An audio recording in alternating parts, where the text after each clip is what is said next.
Okay, we have a sinusoidal function given. So what I always start with when I do these problems is finding the maximum and the minimum. So the maximum,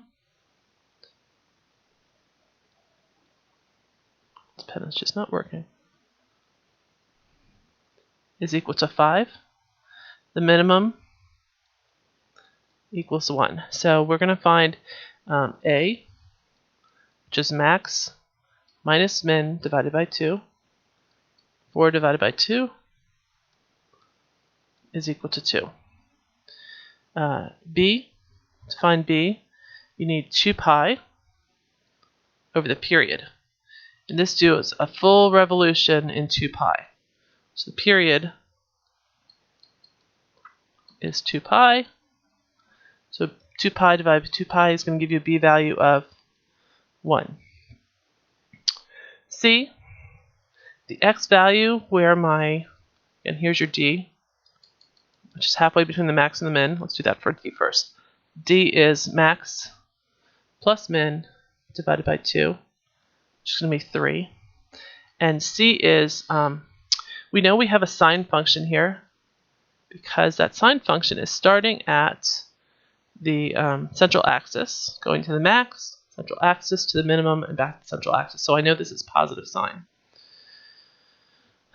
And that function period is going to start at an x value of 0, so that makes C 0.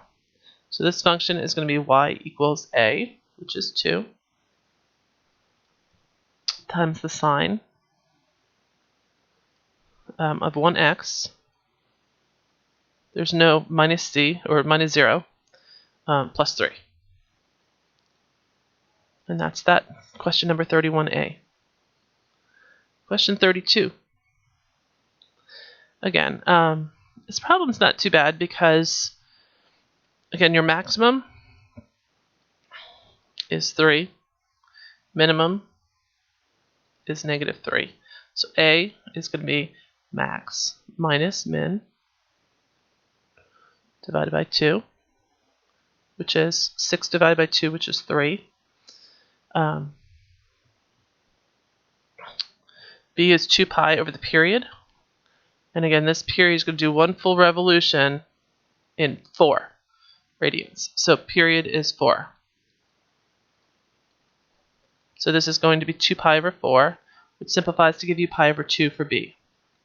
C, this, again, this is, I'm choosing to do the sine function because it's the easiest one to do here. So this is sine.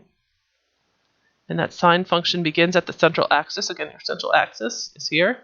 And again, that's max plus min divided by 2, which is at 0. That shouldn't be not equals, that's just equal to 0. So D is equal to 0 here. And again, this is your sine function. And that sine function begins its period at an x value of 0. Again, so this can be written as y equals 3 sine of pi over 2 x, and then it's minus 0, so we just drop it, plus 0. This can be done as a cosine function, but this is, to me, the easiest way of doing the problem. Letter C. Again, grab your max at 2, steal your minimum at negative 6, and again, A is going to be max minus min divided by 2. So A is going to be equal to 4. Your central axis is max plus min divided by 2. So it's negative 4 divided by 2, which is negative 2. So this here is your central axis, D. And that is at negative 2. So what appears to be the easiest way of doing this problem is I'm going to go between these 2 points here and do this cosine function. I'm starting at the maximum, so A is going to be positive. This starts at a C value of pi over 6. And half a period goes between pi and 7 pi over 6. So the difference between pi and 7 pi over 6 is 6 pi. 7 pi over 6 minus 1 pi over 6 is 6 pi over 6, or pi. That's a half a period. So the full period is going to be 2 pi. So b is going to be, whoops, where are you going over there? B is going to be equal to 2 pi over 2 pi, which is the period, which is 1. And again, we are using the positive cosine function here. So this should be y equals 4, because that's a, times the cosine of 1x minus pi over 6 minus 2.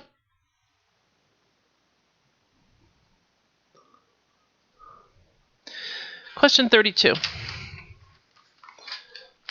Determine the equation that best describes a sine curve. So we know we have a sine. Amplitude is 3. So with amplitude of 3, a is either going to equal 3 or negative 3. So it didn't indicate one or the other. I'm just going to make it positive 3. If the period equals 6, we know b is going to be equal to 2 pi over 6, which is pi over 3.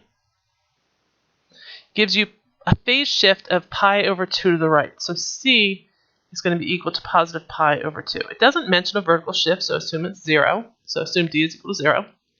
So therefore, our equation is going to be y equals either positive 3 or negative 3 sine of pi over 3